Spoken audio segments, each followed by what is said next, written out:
drowning in anemones. You'll never get the best of me. I've been drowning in anemones.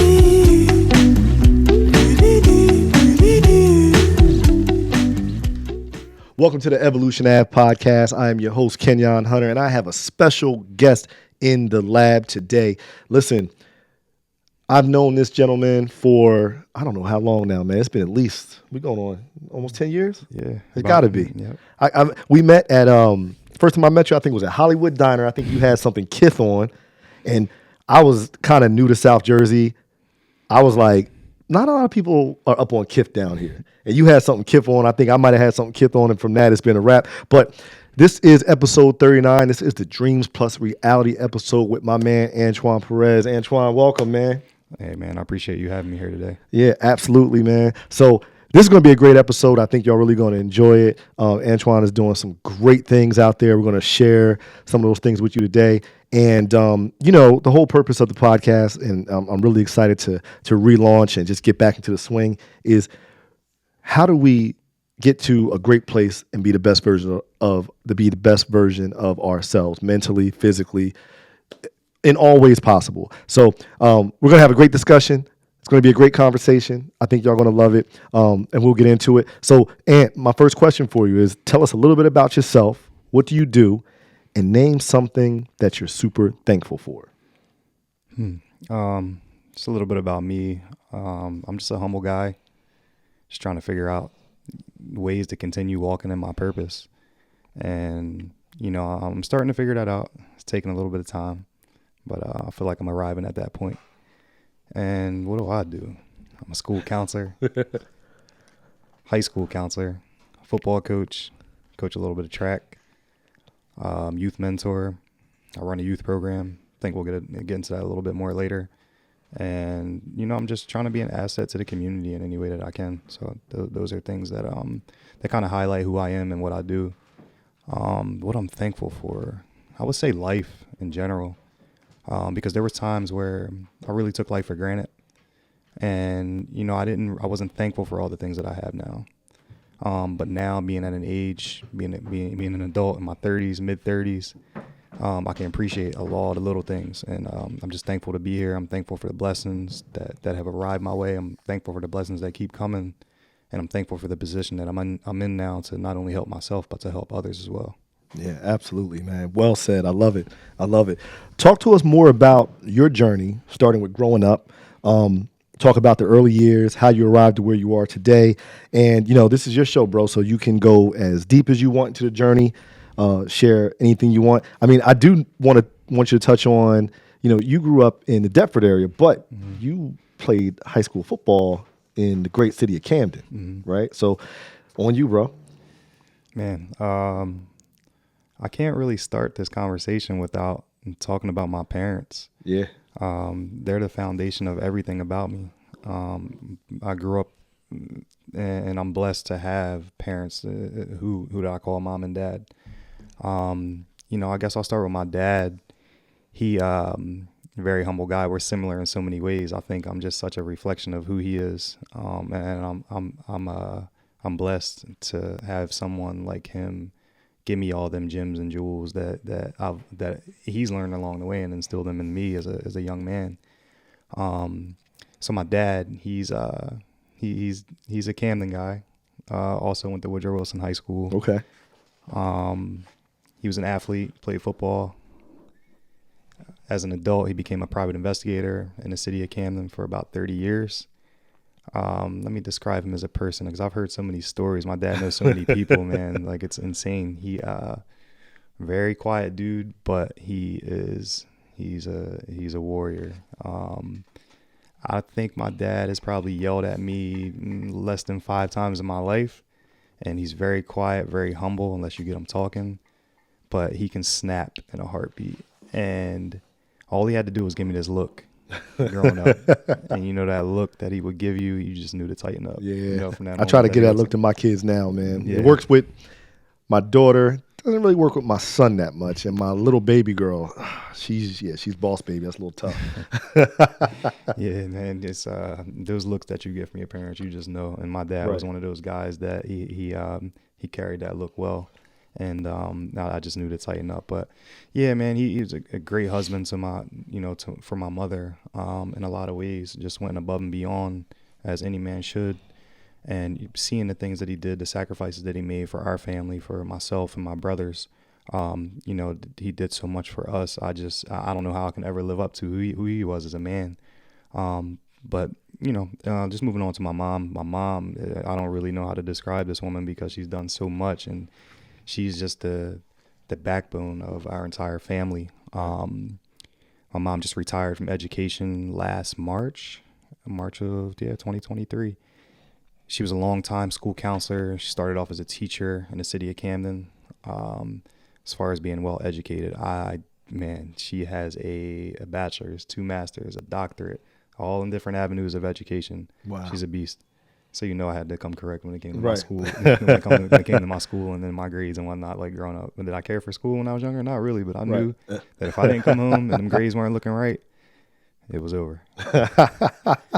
But yeah, man, like having my mom as someone that was an educator, and my father, someone who was a private investigator, but 2 loving people that where myself and my brothers, and I'll talk a little bit about my brothers, where we were spoiled kids, but we were also humbled in a lot of ways, where our parents taught us to appreciate the things that we got, even though they would give us whatever we want in most cases. But like, you're going to go out there and cut that grass. Right. You know what I mean? You're going to go take that trash out. Right. And you're going to be thankful for these things. And you ain't going to get no trouble either out here. So, they made sure they instilled discipline in us, but at the same time, they took care of us. They gave us tough love. That's for sure. That's amazing that they were able to do that, because I think that's a struggle that a lot of us have, especially us that grew up in like the inner city. Like I grew up in Trenton, your parents from Camden. And when you do well for yourself and you're always worried about like, well, my kids are not going to grow up in the same environment that I grew up in. How do you create that balance of, hey, we live in a nice area. You're going to get most of the things that you want, things that I never had the liberty of getting when I was a child, that easily at least. So your parents did an amazing job at that, making sure that, hey, you guys are going to get what you want, but they laid those ground rules down of why you're getting it, right? So I think that's something that, like, especially the new age parents, right? Because you have so many parents that want to be your child's friend, right? And you could tell children have changed a lot, man. Children are not as disciplined as they was back in the day, and so I commend your parents for that, man. That's dope that they were able to really create that great balance. I think that's a goal for everybody. Yeah, and I'll circle back to them and who they were and what they did for me, just as a young kid, as a young man, even as an adult today. I'm so thankful and blessed to have those people in my life. And just kind of moving forward in my journey and looking at me as a young individual growing up in Deptford, New Jersey, I love it. I love Deptford. I bleed black and gold. I'm a Woodrow Wilson Tiger, just to put that out there. But I do bleed black and gold. It just growing up in that town, in that blue collar town, it's just something in the water there that just like. They build strong people out there. Right. How'd you end up at Woodrow Wilson though? Because of your parents' relationship with the city? Yeah. So my mom, she was working out there as an educator. My dad was working out there, as I mentioned. Both of them were alumni of Woodrow Wilson. Okay.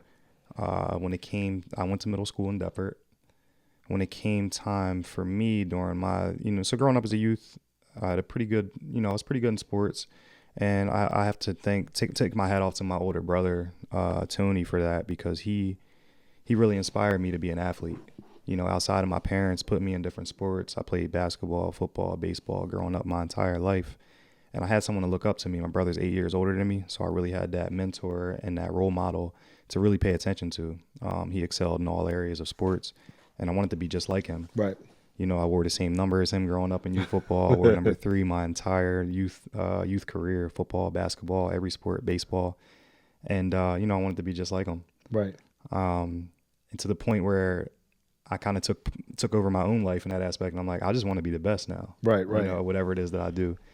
So it's looking back at my mom. So my mom, let's talk about her as an athlete. She was the first girl at my high school to score 1,000 points. So she's a beast, like I said.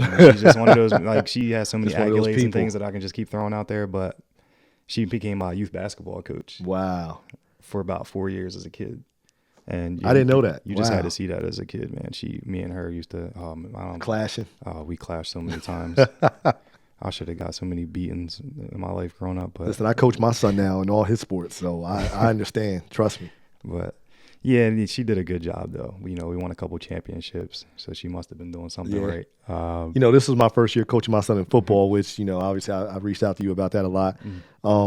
And I told him, I said, look, next year, do you want me not to coach? Because I know I was rough and I was tough on you. And he told me, he said, if you wasn't coaching, I don't know if I want to play. And that meant a lot to me. Yeah. That meant a lot because, you know, I made my son cry on the field. You know, it was my son. So, of course, I was tougher on him than probably some of the other kids, right? I was tough on every kid, to be honest. But that meant a lot for him to tell me that. Because I said, look, I don't have any problem stepping away from coaching if, you know, you think I shouldn't coach and maybe, you know, I'd love to just watch you. And he said, no, I don't even know if I want to play if you weren't coaching. So that meant a lot to me, man. It's crazy that you say that. Yeah. I look back when my 8th grade year was the first year my mom didn't coach our basketball team because she just wanted to be on the sidelines and with my dad, just being a fan. Right. And I remember that feeling. It was like, man, like I'm not playing for my mom anymore. I got like, this whole new coach that I'm playing for in town. And I remember that feeling, and it was very eerie and bittersweet in a lot of ways. But it all works out. It just means that I appreciate her, and I'm sure you can feel the same thing. Yeah. You know, with your son and whatnot, and you know he values you, and he values your input, and he cares about it. And it's something that he might not wholeheartedly appreciate right now at this age, but when he's 5, 10, 15 years down the road, it's something that he's really gonna be thankful for. Yeah, I was thinking that, man. So, what did you want to be when you grew up?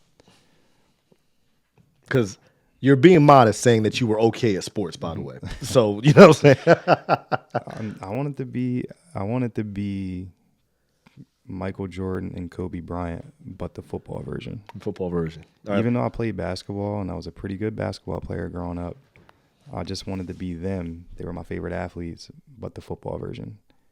So I worked extremely hard. I mean, I'd go in my backyard when I was 12, 13 years old and just work on drills, go online and look things up. Or I had like these tutorial videos that I would just pop into VCR. VCR. Yeah, man. Watch some VHSs and I'd just go back there. And I didn't know what I was doing, but I guess I did a little bit. Man, they were so grainy. I remember seeing like, we used to be, I was at Trent High, we had our film room, whatever it was.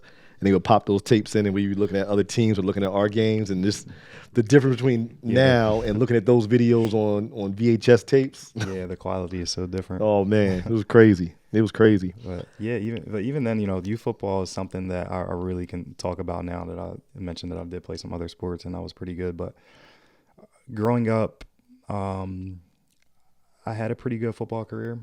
As a youth football player, I think a lot of people do remember me from this area, and I didn't really know that I was ever going to be that good because I started playing when I was tackle football when I was like 5 years old, and I wasn't that good, and it took me to when I got into about like the 4th or 5th grade when I really started like dominating youth football. Okay, but I didn't really know I was dominating the sport. But I remember someone came up to my dad. And they said something to him. My dad said it to me in the car, and he was like, yo, I've never seen a kid play defense like that at this age level. Wow. And then it didn't really set in because you're young, you know, you're just naive and you're out there with the boys having a good time. And once like my 6th, 7th grade year came around when I was like 12, 13, I really started to dominate youth football in the area. And I developed a name within the community and whatnot. And that's when youth football coaches and high school football coaches were reaching out to my parents.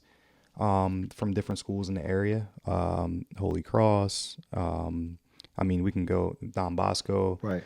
A lot of the local schools, even public schools. I'm not going to put them out there. But I ended up at Woodrow Wilson because Mike McBride is like family. And he was the head coach at the time. Okay. And he had a relationship with my parents. And like I said, my mom was an educator in the city. So I had the opportunity to go. He came, he watched a couple games. I went to Wilson, watched a couple games. We established a relationship. Right. And that connection led me to going to school out there. Honestly, I didn't really want to go at first because I didn't want to leave my boys. Right. All your friends were in Deptford.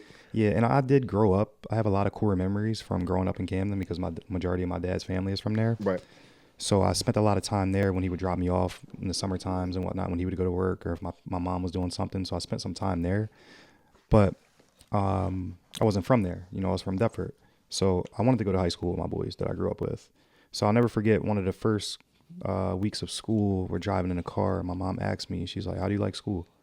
And I was like, it sucks. Those were my exact words. I remember this car ride. And she looked at me. She gave me this look, like this crazy look, like, are you serious? Like I'm making these sacrifices for you to go to school out here because I was going to medical arts high school, which was one of the magnet schools within the city, where a lot of students that are like your high achieving students within the city, they attend, and it was cool. It was a good school, good teachers, really good education that I was getting from there. But I just wanted to go to school with my boys, right? Like I wanted to be home. It didn't feel like home yet, and then like about a month or two later, I just settled in, and I'm like, I'm good here. Everything's good. Do you feel like you got a different experience at Woodrow Wilson? And they changed the name now, right? Yeah, Eastside High School, right? Mm-hmm. And so it's Eastside and then it's Camden High School, right? Yeah. Do you feel like you had a different experience there, or if you would have went to Deptford High School? Is it Deptford High School? Yeah. Deptford High School. Because I know there's a lot of high schools in that South Jersey area right there. Was Deptford good back then? Yeah.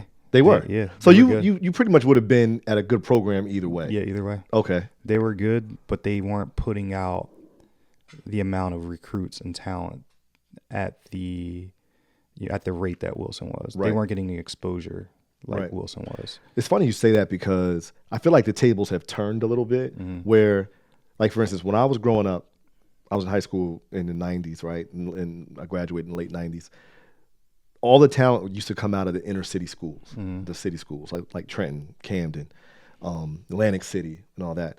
Tables have turned a lot now, though, where a lot of your recruits are coming out of suburban schools. Did you notice that too?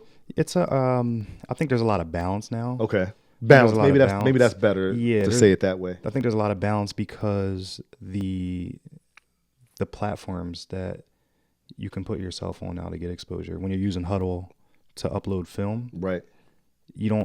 Coaches don't have to come and see you in person anymore, or they don't have to wait for you to send them your film anymore. Right. And coaches they don't have to come see you in person because they can see you online or wherever it is. So that I think the exposure is different that these young individuals are getting nowadays, and that I think that's the difference between back in my day and now. Yeah. It's weird saying that. Yeah. Right. But yeah, I think that's the difference in the recruiting process, and when you're looking at that aspect and being able to put yourself out there, is that there's so many platforms that coaches have the availability to reach you, and now there's so many schools that you can attend to. Right. To go, not saying that there wasn't before. I mean, because it's not like we have all these brand new universities, but now universities such as, for example, like Alabama, they're recruiting up this way nowadays. It's because they don't have to come up here and see you in person. Right. They already know. Yeah, they already know. They already know. I mean? So it's just it's a national thing now. Before it was more like a regional thing. And, right. And now, unless you were that guy and you're the best person around, then everybody's going to recruit you. But if you're kind of like this hidden gem somewhere, it was hard for you to really get that exposure. But now it's like you're not hidden anymore. Right. You know what I mean? It's hard to hide from these recruiters nowadays. But yeah, I think that's the difference. And when we're talking about that, but just kind of cycling back to that, like my going back to like my 9th grade year, my freshman year, which we were kind of talking about, and like how I didn't enjoy school originally, and then I just settled in and I loved it because it's like I had the best of both worlds.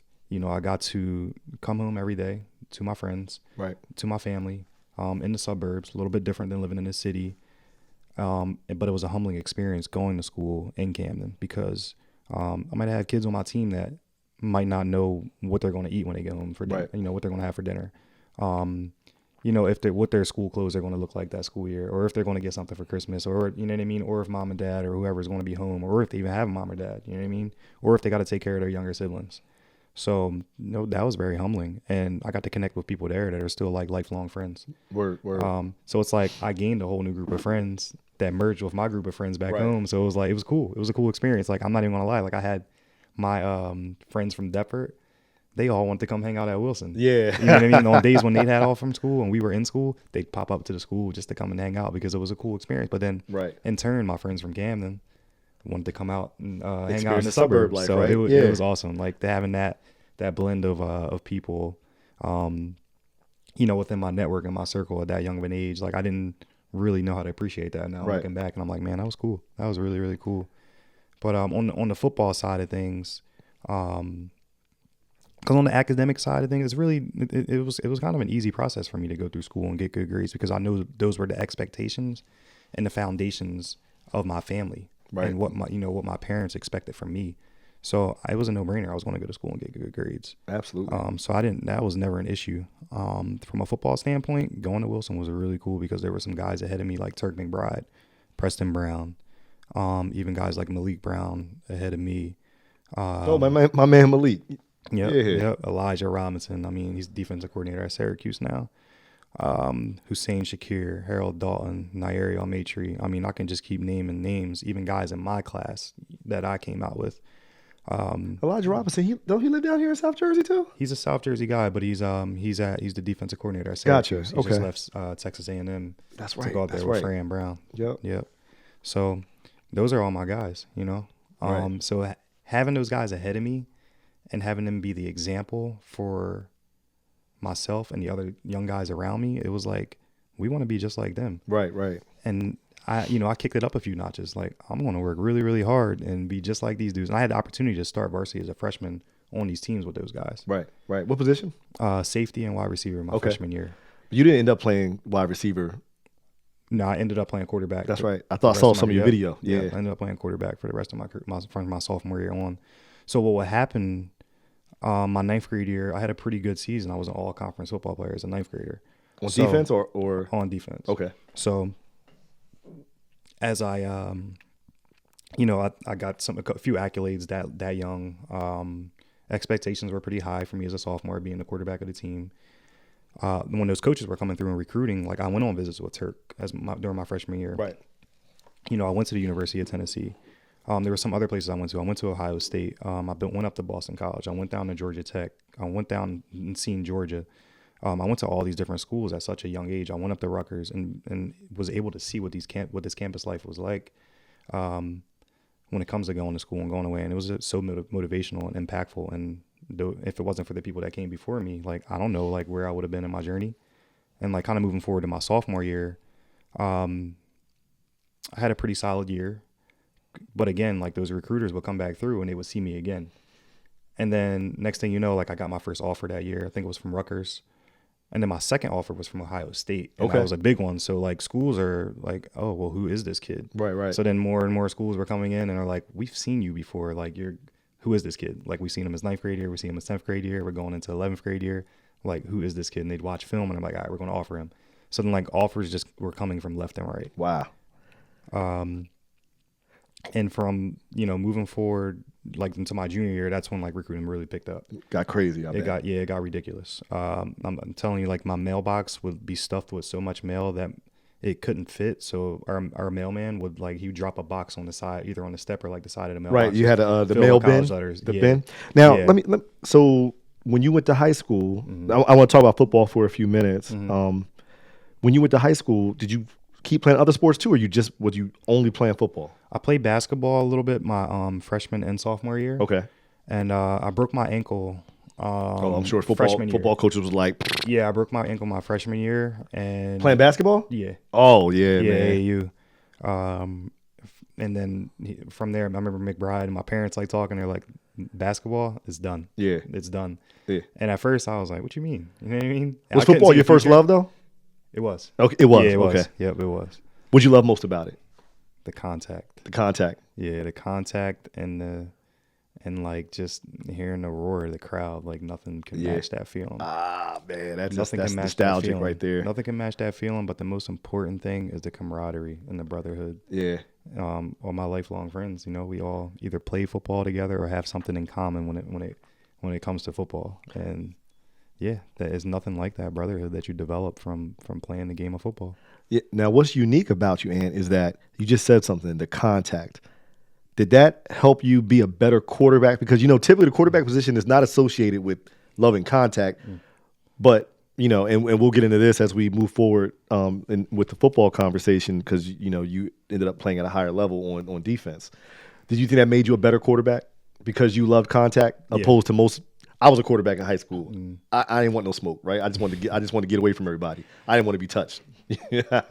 So yeah, I think so. It definitely carries over. Like that toughness is just unmatched. If you're physical on the defensive side of the ball, you expect yourself to be that way, or anybody to be that way on the offensive side of the ball. But it's more controlled chaos, from the quarterback position. But right, like if I'm running the ball, don't stand in front of me because I'll try to run you right, over, right. But it definitely carries over. That's for sure. But defense is always going to be my first love. That's for sure. So what do you think drove you and made you stand out that, propelled you to the next level? And talk about that next level. Tell people, I'll let you tell people, like, after Woodrow Wilson, what that great career in high school, where it led you. And, I think that after that, the second part of that question would be, there's so many young athletes now that would love to hear some advice from someone like yourself that have those same dreams of playing on the next level, like my son one day, right? He's 6 right now, but at some point, he's going to start talking about like what's next, right? Yeah, he's dreaming right now. Yeah, he's dreaming, man. And I want to keep him dreaming. I think it's my work ethic was unmatched compared to a lot of guys my age back then.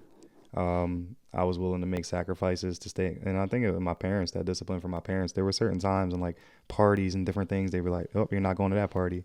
All right, well, I guess I'm going to be working out today. Right. You know what I mean? Like, or I guess I'm going to be in my room watching football today. So I think it was my work ethic, and it comes from my parents. Again, my hat's always going to go off to them and how they raised me in a lot of ways, because I'm forever thankful and I'm forever in debt to them. So the work ethic, I think that separates me, but also being a student of the game. Right. I don't think there's a lot of people out there at my age group at that time that had the knowledge of the game the way I did.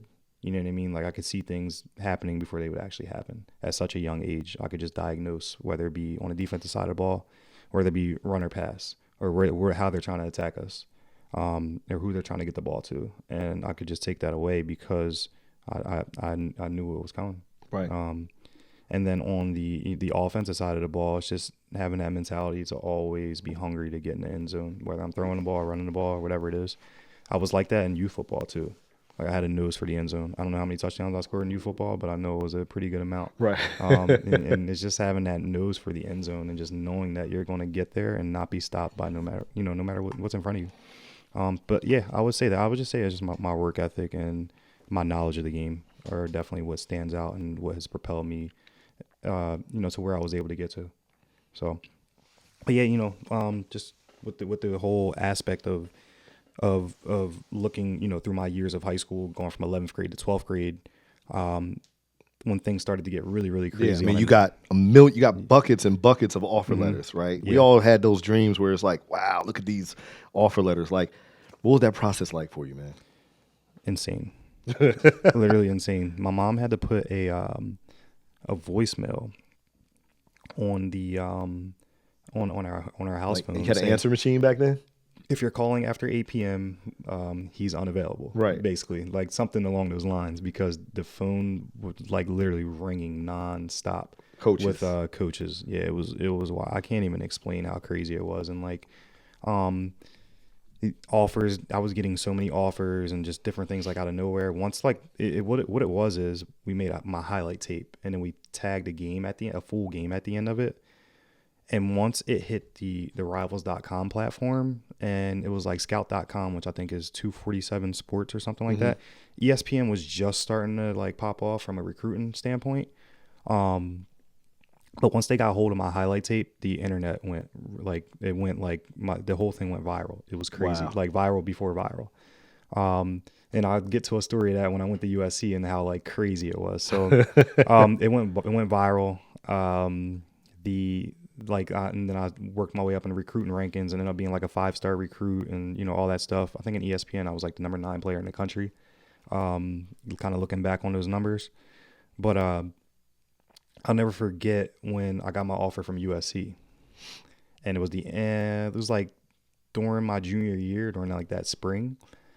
And my head coach, he like calls me out of class. I go down to the locker room. He's on the phone with the coaching staff, Todd McNair. He's a local guy. So Todd is from Pennsauken, played at Pennsauken, went to Temple, played for the Chiefs.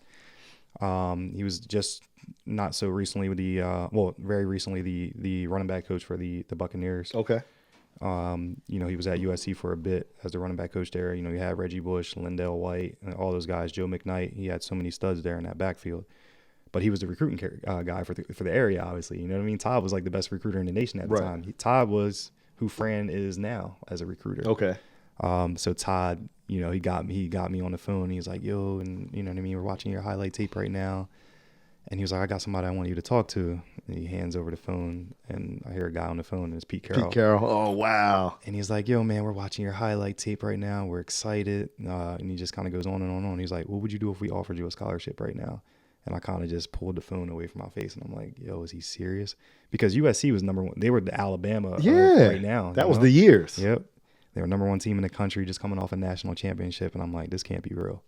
So they offered, and I'm like, that's it. And then like every single school, I mean, I can name so many schools that just offer. It was offer after offer, just coming in. And I got a lot of exposure once I got that USC offer. So going into my senior year, I was just playing out the process. I didn't commit to them or anything yet. I didn't really know where I wanted to go. I knew USC was like one of my top options for sure. There was LSU and there was Michigan. Those are like my top three schools. So then as the process started to play out, we go into my senior year, and now we're like talking about like what we want to do from a family aspect. So it became a trend like in the previous year to enroll mid-year. So to graduate in the middle of my senior year during December and enroll in January. So we started like planning out that process. So what I did is I took my fourth year of English at Camden County College throughout the summer. So I took that in the summer. I was able to count those credits as a fourth year of English for high school.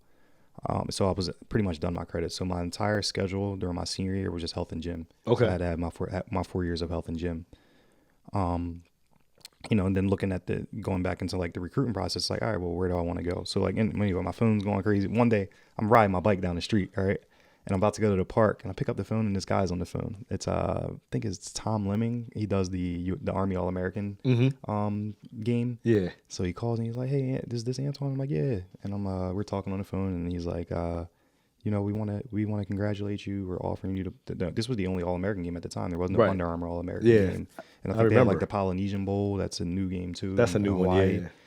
But so it was the only one. So I'm like, what? Are you serious? Like, yeah, what number do you want to wear? He's like asking me all these things, and they sent a packet to my house, and it was real. And they sent out the recruiters to my high school to have a ceremony to welcome me to the game.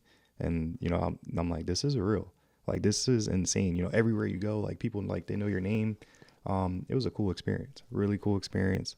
But you still had to go perform on the field. Right. Yeah. I'm absolutely. still working behind the scenes, even though like I'm getting all these accolades, and it's cool to talk about now.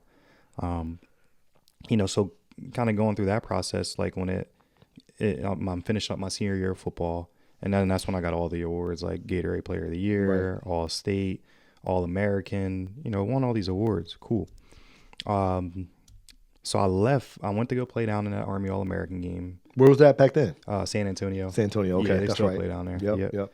So when I leave to go down there to the All-American game, had a cool experience. So on my All-American team, at the Alamo Dome. Yeah. That was Brandon Graham, Tim Tebow, Percy Harvin.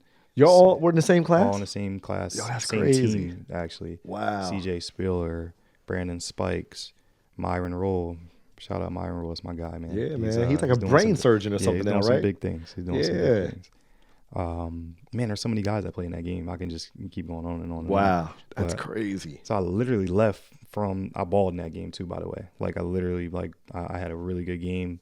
Come out of the tunnel. So I never got an offer from Florida State, and I never got one from Texas. Okay. So I come out of the tunnel, the locker room, and I'm getting ready to go meet my parents, and the USC coaches were there. All the coaches came down. It was like a couple days after the national championship. That's when Texas ended up beating USC. Okay, Vince Young year. Okay. All the coaches were down there. So the Texas coaches see me, and the Florida State coaches see me. They were like, you might as well come on over with us.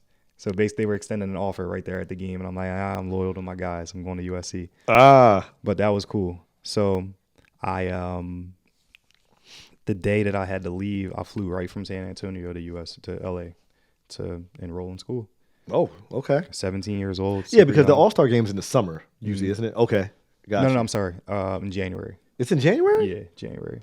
Like right around right after New Year's. Okay, I guess. Okay, that makes sense. I guess. So, so I went right to SC, enrolled. For like spring. Yep. Okay. And So technically, you're still a high school student. And I'm you still a high enrolled. school student. Yeah. Okay. That was weird. All the way across the country, first time in my life. Right, living right. on my own. It was In unique. LA It of was all unique. places. Yeah. Yeah. A 17-year-old in LA. Right. Crazy. From South Jersey. Like, Crazy. you know what I mean? Crazy. So I had that experience was really cool to talk about. Yeah. And it's part of my growth and my journey, and I'm thankful to have gone through it. Now, was Mark Sanchez there already? Yeah, he was already there. He was a year older than me. Okay. So because you and him wore the same number, Yeah, we did. right? Yeah. Okay. Yeah. Gotcha. So Mark and I both wore 6. And Mark lived with Brian Cushion. So I would go hang out with them guys. Gotcha. I lived right like across from them pretty much, like in the little community we lived in back there and at Cardinal Gardens. So I'd go hang out with them dudes all the time. Okay. Cushion's my guy. Shout out Brian Cushion's my dog. Right. I was wondering who had the number first. 'Cause Yeah, I remember. Yeah. Sanchez already had 6. Gotcha. I think he wore a 6 in high school. Okay. So, but so I got to connect with those guys while I was out there, and I'll never forget. So like cycling back to the recruiting story, we I guess guys are kind of just curious like about who I was or like if I you know what I mean, like you always sizing up the recruits when they come in. Right. So the official signing day is always the first Wednesday of every February. Now they have the early signing day in December now, but it's the first Wednesday of every February. So when what they do is every school does it. So after everyone commits, they have like the highlight tapes ready. So they call the whole team into a meeting and it's kind of Right. like introducing like the new recruits that are going to come in. They have this highlight tape on. So they showed like all the highlights of all the incoming freshmen that have just committed. And my highlight tape was at the very end. Right. So like the lights are like all out and like every people that might not have seen it yet.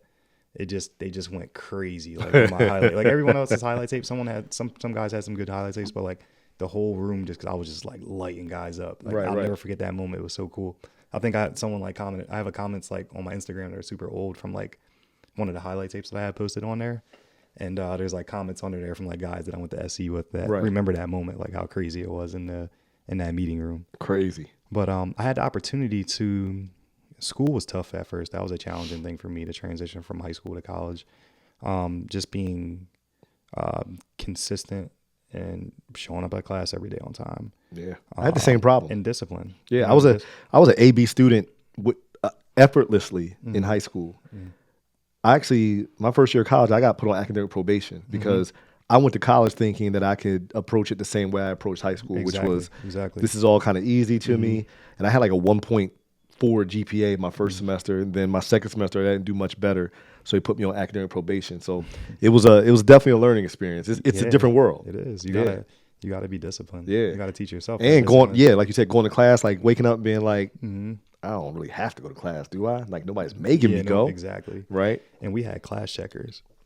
So I'll never forget. For the football players? Yeah, I missed a class one day, and I got disciplined for it, and I never missed a class again. I can't even tell you how grueling that discipline was. I think there was a Stairmaster. I think I was on that thing for like 45 minutes. I've never been on a Stairmaster in my life, so that was wild. And then I like bear crawled all around the field. That was man. You couldn't do that in this day and age. But I'm thankful for it. It humbled me. I appreciate it. Now, man, that seems like such a surreal experience coming from South Jersey going to USC. As a freshman there, did you get out in the LA scene a lot, or was it more or less like, look, this is football, we don't like, what does that look like? House parties for the most part. Okay. I mean, not really like the club scene Right. that much because I was so young. Right. But I knew people that I was connected with out there. I got connected with some guys that like knew some people that I was able to kind of venture out and hang out. And like do The some LA things. scene is so heavy. Yeah, That's a heavy scene. It is. Yeah. I was able to get some exposure and meet some people and connect with people. Like that was really cool to have that, just to see stuff that I've never seen here. Right. In regards to like when we see people or communities here that we look at as like wealthy, Right. It's nothing compared to what it is money out there. and things like that are different. Yeah. It's just a different world. It is. So being able to see those things, it was quite eye opening in a lot of ways. So that was really cool. Yeah. You know, just to have guys, and then people too, like they know, but they're fans of you because you play for SC. Because at the time, like you're the pro team in LA. Well, yeah, I was gonna say like that had to be surreal just because LA back then had no football team. And I remember watching Reggie Bush and all those guys, and they were like, well, you have to understand, these guys are the celebrities. You know, Matt Leinart, all those guys. Like, if you go to USC, you are the celebrities in town, Yeah, right? you are, for sure. Which is crazy when you think about it. Like, you know, an 18, 19, 20-year-old kid is, you know, as celebrated as an NFL player. Yeah. Right? That's what it was like. Wow. That's what it was like. I mean, I could get free food and like all that stuff like all the time. Like, no matter where you went, right? Yeah, I was cool. Yeah, I was just in LA like 3 months ago. I was out there, and I love going to LA because I even told my wife, I was like, you know, one thing I love about going to LA, I don't care if it's for business, short stay, whatever. You can't go to LA and not be inspired because it's kind of like you said, it's a different type of money out there. Like even when, you know, one of my businesses is real estate, and it's like, you know, you do real estate here, and it's like, okay, could you imagine doing it out there? Like, you know, just the fact that, like, you know, when I was young, growing up in the city, certain cars where I buy, you just say, that's mine. Well, in LA, you know, your G-Wagons, Range Rovers, Lamborghinis, that's just like normal. That's like, you know, you walk out the coffee shop, there'll be 3 Lambos sitting out front. Yep. Right? And a G-Wagon is like a Honda Accord in LA. So it's a whole different world. To go across the country and be in that environment and become an instant celebrity. Yeah. That's a great experience, but I'm sure it was an adjustment. That's one of the most vivid things that I can remember is like driving down like the 10 or the 110 on the highway, and all you see is BMW, Benz. You know what I mean? Like just those were just basic cars out there. Right. Like your standard car is like seeing like a Prius. I mean, you do see a ton of Priuses out there. Oh, but, yeah. But the you know, just seeing like luxury cars in general, it's like if you have a car that, I mean, you consider like a bucket out here, it stands out there. Right. Out here on the road, it's kind of like, oh, they fit in regardless, whatever. But out there, it's like, oh man, you ain't living like these other folks. But no, it was an experience though, for sure, to be able to kind of talk about and being able to just like dwell in it and understand like it's a part of like my exposure and my experience that I'd take with me forever. And you know, I had some good opportunities out there going into like spring football. When I first got there, I was able to play on the first team at a young age because we had a guy in front of me that was injured, 2 guys actually. So I was able to go, you know, run out with the starting. So you got right every in day, in practice. You know, going into the summertime, all the other recruits they all came in, and it was an adjustment a bit. Like summer was a little bit different than spring because the guys that were like hurt in the springtime, they were available during the summer practices. So now I got to really compete with everyone. And I got an opportunity to play as a freshman, and that was like really cool to go out there and be out on the field and register some stats. Talk about the roar from the crowd. You thought high school was something. I'll never forget that feeling. We were down at Arkansas, and the first play of the game, I was on the field in special teams during the opening kickoff. But before we ran out there, I'll never forget when Arkansas, their team, came running out of the tunnel. And I heard this down there in SEC football. It was just a different world. Right. And when that crowd roared, I felt like I had this outer body experience. Like my soul like left my body, and I forgot everything I had to do that day on the field at one point. And I'm like, this ain't going to be good. And then once you make their first contact when you're out there, though, right. You're ready to go. You're ready to go. But that feeling was insane because that Arkansas team was good. They had Darren McFadden, Peyton Hillis, and Felix Jones all in the same backfield. Right. I remember that year. So, yeah, it was a big Gus Malzone, who's I think was he head coach now. I think Missouri or somewhere. I don't know where he's at now. One of them schools. No, I think UCF. I don't know. But anyway, wherever he's at, he was their offensive coordinator. They had a good team. But that was the moment where I'm like, welcome to college football. Wow. But I had a welcome to college football moment before that because like I was always known this big hitter and just laying people out in high school. And I don't know if you remember Fred Davis at all, tight end for Redskins. Yeah. That's my guy, man. So in practice in spring football, he runs a corner route, and I'm sitting at like a half field safety playing cover 2, and he doesn't see me about to like get there and like lay him out. So I'm about to go hit him. He doesn't see me at all, and I go throw my body out there, and he just bounces off me and just keeps running. Well, he was a big tight end. Damn, I can't. I got to get a little bit stronger to be hitting guys like this on this level. And now, were you in the weight room yet? Were you on your weight program? Okay, I was, but I just wasn't where I should have. Wasn't there yet. I wasn't ready yet. I was still a little whippersnapper. Right. But Fred Davis wasn't no small dude either. Nah, Freddie D was a big dude. Yeah. Big solid dude. Yeah. But it wasn't like high school, though. It wasn't like, oh, man, I'm going to lay people out easy. Yeah. It was not. I learned, though. That was it, though. After that. That was the welcome. After that, I came into my own after that. Yeah. But, it was cool. That was my experience there was cool until it wasn't. I think I was just a little bit homesick. Okay. Is that leads me to the next question, because I know you finished off your career at college and your career at University of Maryland. Great place. I spent 10 years down the DMV. So I was just talking to one of my close friends today that lives in Baltimore, and he was saying how he was coming from DC, and I was like, man, I just miss the DMV, man. I used to go University of Maryland, Stamp Union Hall. Yeah, Stamp Union. All the parties used to be at Stamp Union Hall. I used to slip because I went to Morgan State. I ended up finishing. I transferred too. Started off in North Carolina, then ended up going to Morgan State, and I used to come down to the parties down there. So I had a bunch of homies that ended up being really cool at University of Maryland. So tell me more about that.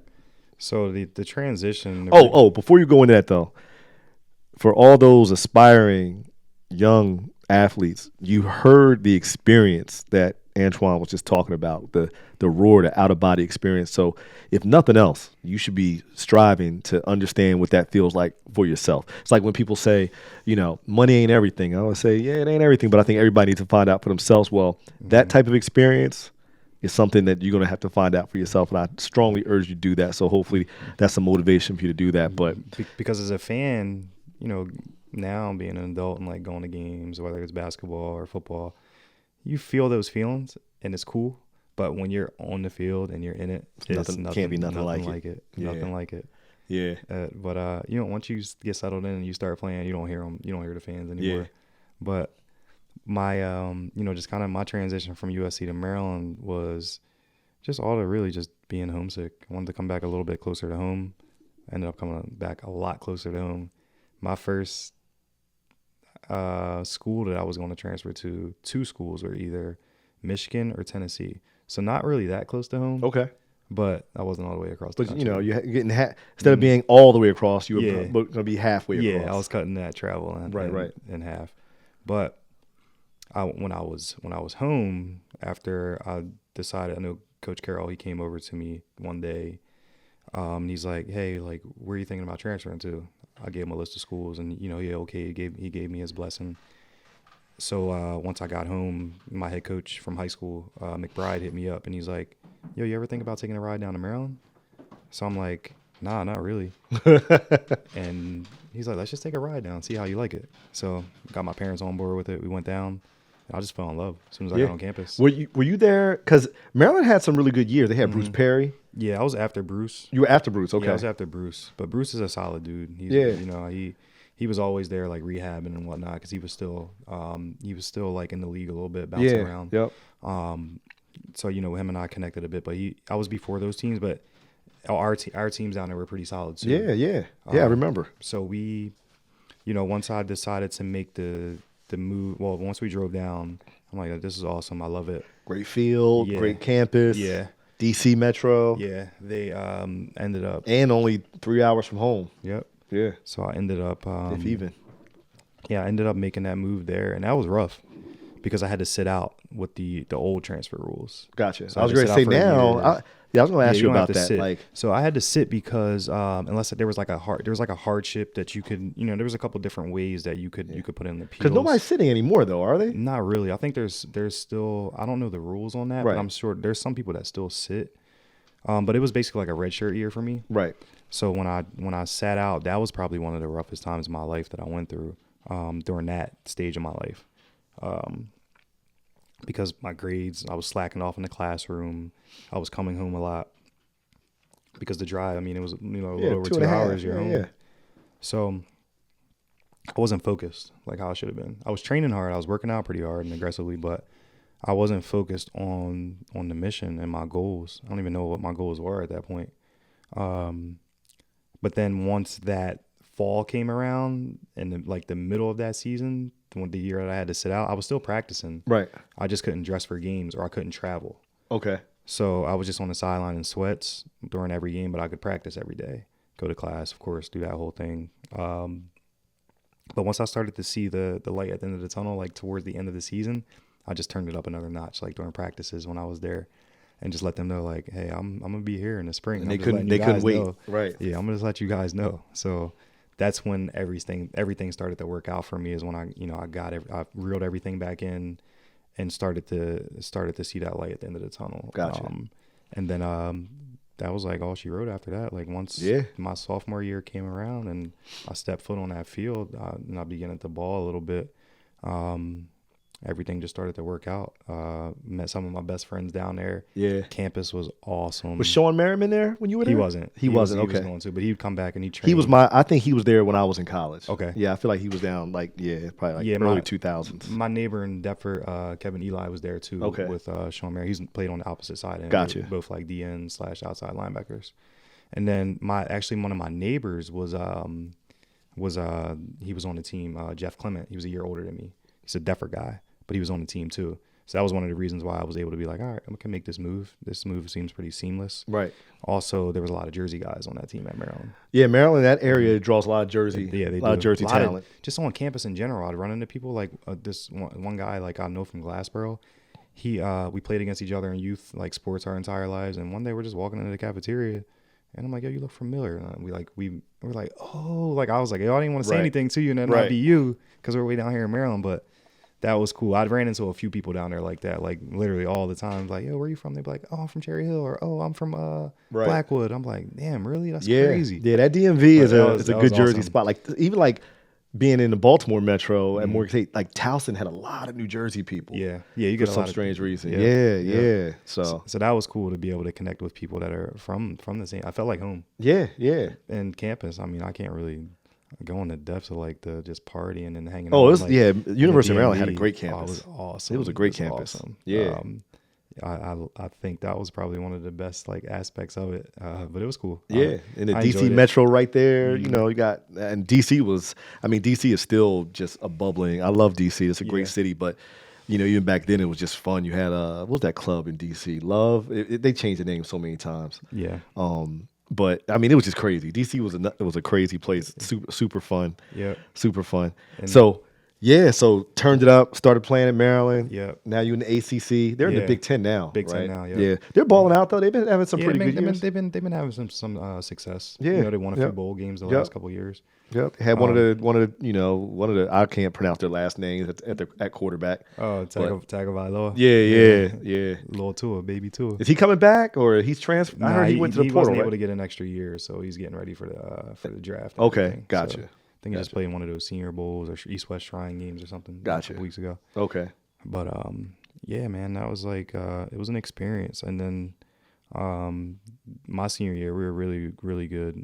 That was a team with like Torrey Smith. He had an amazing year that year. He ended up leaving school early. That was his junior year. Who was the quarterback? My boy D.O.B., Danny O'Brien. I remember that. Yeah, he's the QB coach at Penn State now. Okay. Yep.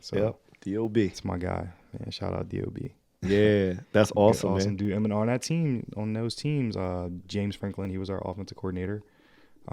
He's the Penn State head coach. Yeah. Another guy, Don Brown, who's the UMass head coach, but he was the D coordinator at Michigan for a bit with Harbaugh. Okay. And our head coach Ralph Regan, he was coach of the year. I remember Ralph Regan. Yeah, he was coach of the year. I think Danny O'Brien was like rookie of the year or something in the conference. I want to say. We had a really good team. Yeah, we had a really good team. Fear the turtle. Yeah, ended up being like second team or whatever, like all ACC or something. But it was good. It was a good season for me. Solid season. I led the nation in like a lot of different categories. Not, I was in tops in nation in like some categories and whatnot with like, like fumble recoveries and like whatever. Well, in the conference for sure. So, that year it was fun. It was. Now you switched your number though, didn't you? Yeah. So I actually was wearing 3 when I first got there. Right. Because again, I wore that number as youth, as a kid all the time, like growing up. And then I didn't want to share a number. Like that was my thing. So going into my sophomore year, there was numbers available. Like I could have worn a single, but I'm like, I'm wearing 20. Like it was just open. I wore 20, and then really didn't have a reason behind it. And then the next year, I'm like, all right, well, what do I want to wear for my last couple years here? One was available, and then there was two. I wanted to wear a two. I just wanted to separate myself from my brother. Right. You know, just kind of develop my own identity. Gotcha. You know what I mean? He showed me the way, and now it was time for me to do it on my own. Gotcha. So then I just wore a two from there, and it was kind of just like, not that I'm one-upping you, but like, you know, I'm here. I'm arriving now. It's my turn. Right. So that's the reason really behind why I wore number two. Okay. Yeah. I want to get into Dreamality, but before that, what advice would you give up and coming athletes with dreams of playing at the higher level? Like right now, like my son is dreaming, and then from this point on, there's kids in high school right now that are maybe not even getting those letters yet, right? They're just, you know, they got these goals, they got these dreams. What would you say to if you had to give them 30 seconds of, this is what you need to focus on, this is where you need to put your heart at, what would you tell them? I'll get in that in a second real quick. So 'cause the reason even why Dreamality even exists is because, you know, after my process of, you know, training, trying to get ready for the NFL and having a shot at some things professionally on the football side. And when I came home and football was all said and done, I was just kind of burnt out from the game. You know, there was a point in time where I lost my love for the game. And it was just due to an identity thing. It's like, am I doing this to please my friends and family because this is their expectations for me, and the other people that this is their expectations for me, or am I doing this for myself? And I have struggled with that for a bit. Right. And like, I don't really love playing football anymore. And that's like, I kind of spiraled for a little bit. So when I came home, I'm like, what am I going to do with myself? I never knew what anxiety was. I never knew what depression was until I hit that wall, and I'm like, these feelings are like, what am I experiencing right now? Like, this is weird. I didn't want to go to the mall because I didn't want to run into people and people would like talk to me about football. Yo, you still playing football? Yo, you still doing this? I didn't want to go out and have people have to answer those questions from people. Like, I was running from those questions. Right. And it sucked because it was like I almost had to reinvent myself, I felt like. So I had these identity struggles that I was like facing, and it was like the fear of like, who am I? You know what I mean? I don't even know who I am right now. I don't even know what I want to do with my life. Yeah, I have a degree. Yeah, I have a good support system. And if I didn't have that support system, I don't even know where I would be right now. Right. You know what I mean? So my mom one day, she's like, why don't you substitute teach? And I'm like, whatever, I'll do it. Right. Did it, hated it. Rob Henson hit me up when he was at Timber Creek, and he's like, yo, you know what I mean? Like, come coach. Started coaching over at the Creek, and I realized I really enjoyed working with kids. Yeah. And that's because I realized that so many people did things along my journey for me. People like Fran Brown, people like McBride, people like my parents, people like Rashad Baker, that were just there for me all the time. Even my friends, like my close friends that were there for me along those lines, and just people that didn't do the things for me that they did for me when I was done playing football. Because your phone don't ring the same. Right. When it's all said and done. And that's one thing that I noticed. There were some people that in my life that I won't like put them out there or anything, but that, you know, did some shady things, and I realized like, man, the life is crazy. Yeah. Yeah. So I started coaching, realized I enjoy working with kids, got into the school system from there in the classroom and teaching and things like that. And then I'm like, what's next? So I'm still coaching. I'm over at Kingsway now. I transitioned from Timber Creek to Kingsway. I was there for 6 years. And before I left there, a couple of years before I left, I ended up getting my master's in school counseling. And that's what I currently do now at Haddon Heights High School, where I coach and I'm one of our school counselors. But along that process of me going through that school counseling journey, I'm like, what can I do? What is something valuable like that I can do for the community, but the kids in the community, but the student athletes specifically, the adolescent ones, that are the teenagers. And like, I don't want to just train kids and like work out with them, because like there's so many people out here that like want to train kids, and you know, they have that's their lane, that's their avenue. But I'm like, I can teach kids the basic foundations of fitness because I'm well experienced in it. It was like squatting properly and jumping properly and like running properly and, how to lift weights, how to pick stuff up off the ground properly. Just give you the basic foundations of fitness that'll take you a long way, because you need the basics. Right. You need to learn how to power clean. You need to learn how to bench press. You need to learn how to move from point A to point B the right way. You need to know to plant off your left foot to go right, and things like that. So but I'm like, I can do all that. That's easy. But I'm like, what can I do to differentiate myself from the rest? And not even from the rest, but like, what can I do that's going to not like just satisfy me, but like can really go a long way with these kids? And I'm like, I want to talk to kids about life skills and making good decisions and setting goals. And that's how I came up with the whole idea of Dreamality. And it's just like turning your dreams into reality, because you can't play sports forever. Right. At some point in time, it's going to run out from a competitive standpoint, but you can take these life skills with you forever. That's why they're life skills, right? You can hold doors for people. You know what I mean? You can look people in their eyes when you talk to them. You can shake people's hands properly. You know what I mean? Yeah, you know what it's like to give somebody a handshake. Yeah, absolutely. And you're like, that's a good handshake. Yeah. You know what I mean? That's a good handshake right there. Right. That's got to be a solid person. Right. And all these little things that like I thought about, and I'm like, I can do that. Yeah, you know what I mean? Because absolutely. I believe in that kind of stuff. I believe in being a good person. I've never been in trouble in my life, for like anything. And I'm not like tooting my own horn, because that goes back to my parents and the foundation and the support system I have. And I'm like, I can be an asset for these kids. Absolutely. So that's how like the whole Dreamality concept started. So what we do at Dreamality Mind and Sport is we just want to teach young individuals about fitness, but also teach them about life skills and how they can use that to transition into their life later on in their lives. And they're not going to take everything that you say to them and apply it to life, but hopefully they take something. Right.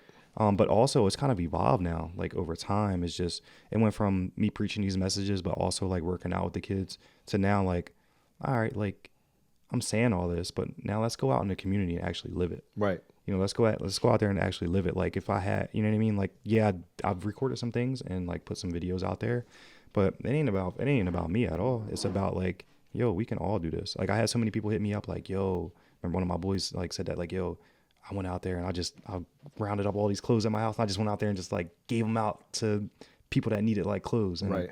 Had people hit me up like, yo, your message like inspired me. I needed to hear that today, or I needed to see that today. And that's like really cool to hear, because it's like, damn, now I got to keep going, right? I got to keep being better than who I was yesterday. Right. It's exhausting in some ways, right? Because it's like you keep going. And my mom says that all the time. My mom's retired, she lived a good life in regards to her career, but she says it all the time, like, I'm trying to figure out my next move. Right. It never stops. It never stops. Like, we don't, I think people who are just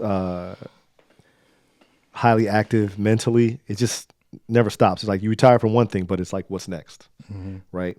And sometimes it happens to us at younger ages, right? Mm-hmm. But everything happens for a reason, because that means your purpose wasn't to be in the NFL, right? Mm-hmm. Maybe the impact you would have made there is not going to be, well, clearly it's not going to be as great an impact you're going to continue to make now with Dreamality. So what's the goal? What do you want to bring to the world through Dreamality? I just want, for me personally, I just want to be an asset to the community in any way that I can. And I hope that evolves to inspiring others to do the same, because we all hold value in this world. And our value is to make this place a little bit better than what we found it. Absolutely. And whatever it is that we do, whether it's you coaching your son, whatever it is, you selling someone a house, that's big. You know what I mean? You're helping people transition to the next steps of their lives. Right. So I just want to inspire people to be the best version of themselves, and just providing their purpose in an efficient, effective way to this world, to where we can just make it a better place. Man, that means a lot. That's it at the end of the day. Like we're all every day is not going to be a good day. We're going to struggle with some things. We're not going to make the best decisions every single day, but we can still find it in ourselves to be a good person. And no matter where you are financially, no matter where you are mentally, we can overcome our struggles, and hopefully lead to us being, the best version of ourselves one day. And that's kind of where I'm at with that. Yeah, man. I love it, man, because, this right here, this is what I feel my purpose is, right? Mm-hmm. I mean, I've been in businesses and sales and all these different work for corporate America, but I feel like the one thing I'm good at naturally is connecting with people and I don't like people always used to ask me about like, oh man, you have a presence, you should do a show and all this. I was like, I like having people that bring value to people. I like asking the questions and being curious about, because I just think these stories and the insight that you give, that's what really makes an impact on people. So I love it, man. So I got 3 questions for you that I ask every show. Really good questions. So the first one is, next year I will be. Next year I will be finishing my second master's in school leadership.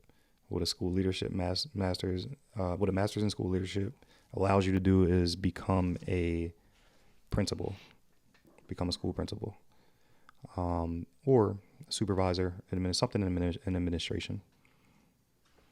Dope. All right. Next question. In 5 years, I will be. In 5 years, I will be an elementary school teacher. An elementary school principal. Okay. And here's the big one. Big question right here. My impact to the world will be. My impact to the world will be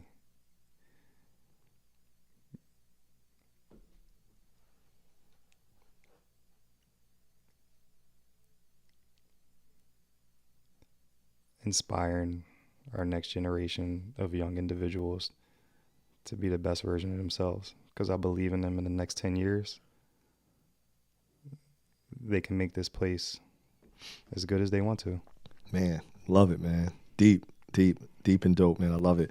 So, man, I can't tell you how much I appreciate you coming to the lab and being on the show, Ant. Man, this was a conversation I think that is going to bring so much, inspiration to people, not just young people either. I think everybody, because I think we all have a journey, and you just never know where people are in that journey and how much they can relate to your journey and know that, listen, you're going to find your purpose, and this is all things that are going to help me become the best version of myself. So how can people connect with you, follow you, tell them a little bit more about, if there's anything at Dreamality that you have coming up, or ways to, work with Dreamality, Instagram, Facebook, YouTube, let everybody know how to reach out and connect.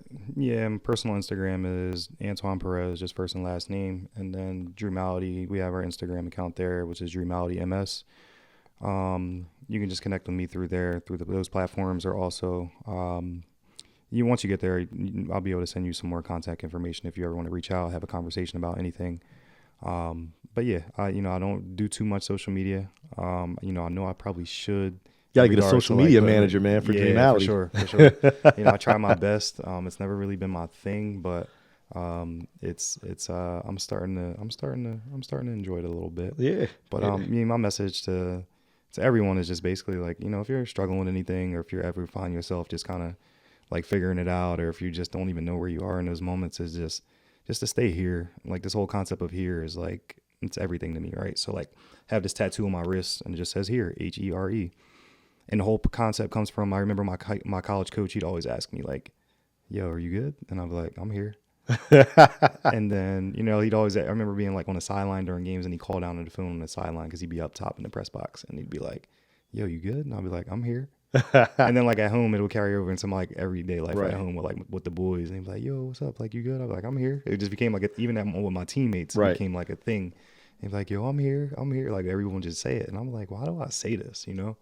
And it took me to be an adult to really understand the concept. Yeah. And it made me realize is that I was being present in that moment.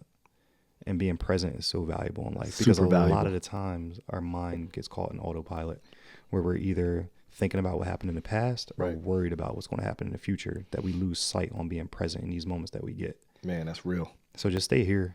Just stay here. And, one thing, our slogan at Dreamality is to be your dreams. Stay here and be your dreams. Man, love it, man. That's perfect. Couldn't have ended it any better. And that's something that I think we all have to remember, is being present, because I think we all struggle with it. The world right now that we live in, talk about social media, is just full of distractions and things taking us away from being here. So, man, I love that we left it on that note, bro. I appreciate you, brother. Always, bro. Thank you, man. Yeah, sure. I don't even think we got through everything. So, glad let's get this back on the calendar and run it back for part 2 soon. Other than that, man, I hope y'all enjoyed this episode. And You know, we're just going to continue to bring you great content and great people like Ant to come and share their stories with you. So in the meantime, y'all stay super blessed. We'll catch you next time.